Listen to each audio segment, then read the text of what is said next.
Now, what I do want to touch on is this obviously, the whole origins of COVID and Wuhan and the funding of research in Wuhan. I just want to share my perspective of this, and I want you to criticize it and tell me what I'm missing.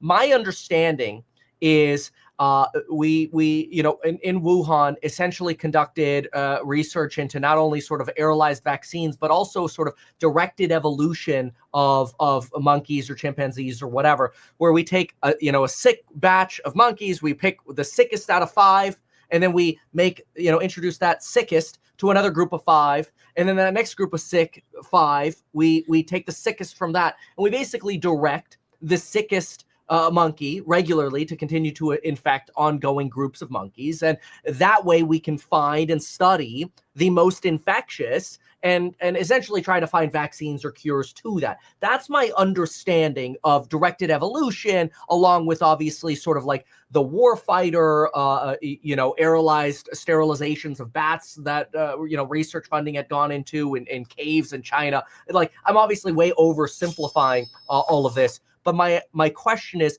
how much of what I've just said sort of aligns with what actually happens in practice based on what your knowledge is out there?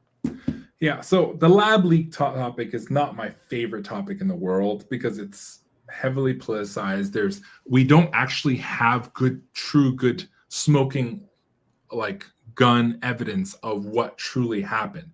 But yes, there's a lot of studies that show that if we call passaging, this directed evolution, you allow the virus to mutate, you can direct it towards the evolution to become much more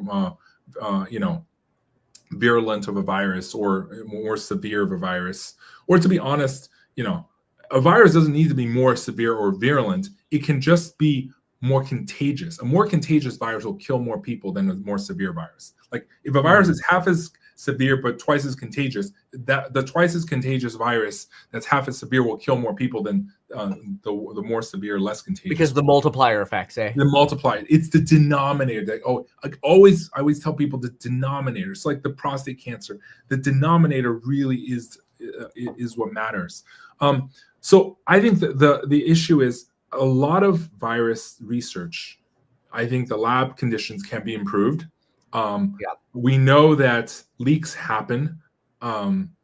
They're not foolproof. I think there was even like the latest study on that maybe the Marburg virus in Africa was due to a leak from a research institute that, by the way, the U.S. had funded as well. So, these are kind of things where we mess up, right, as well. It's not like just China messed up potentially.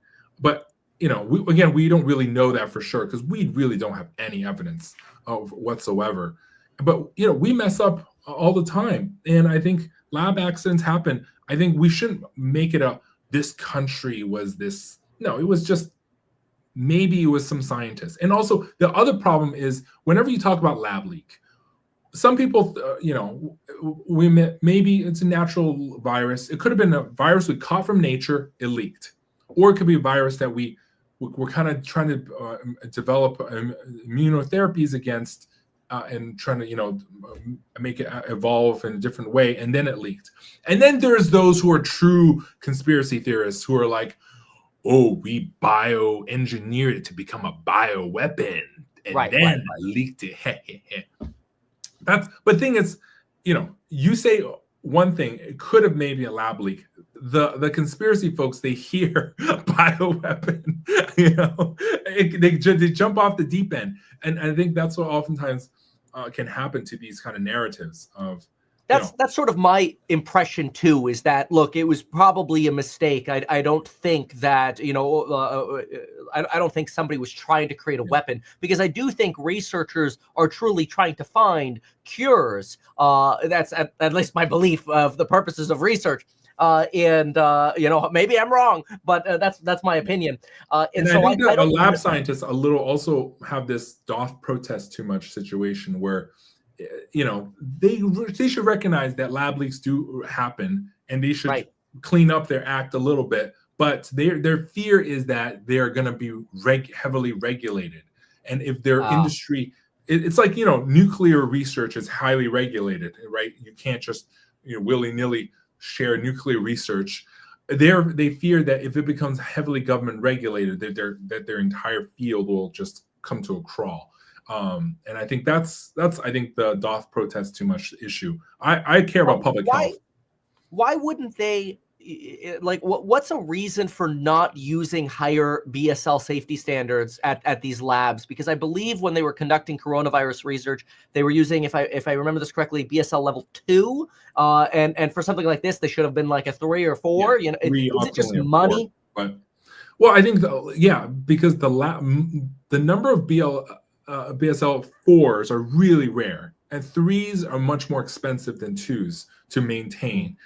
And I think that's where this gets into like industry and the cost of research. I think the cost of research, the cost of research overall is way too high.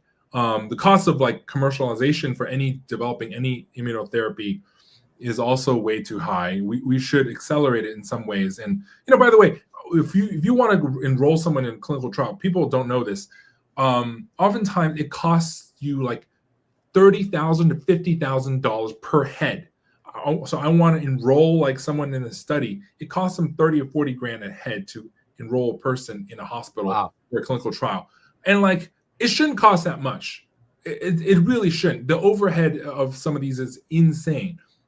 Someday I want to solve this. We'll talk when I'm ready to talk about my plan to solve this. But like, hey, quick reminder, if you want to earn a 5% yield plus all of the upside in my real estate startup, we are offering a non-accredited investor round where we will pay you a 5% yield plus you get all of the upside in the stock when your stock converts in the future.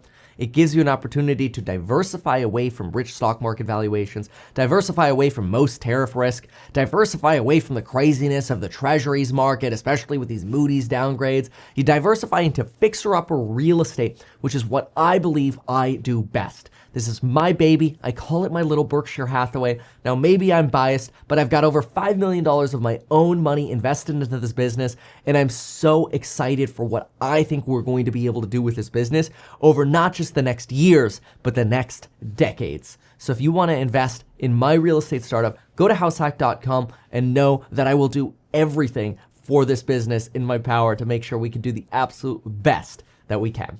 Make sure to read the solicitations and disclosures on the HouseHack website, because there is risk with every investment.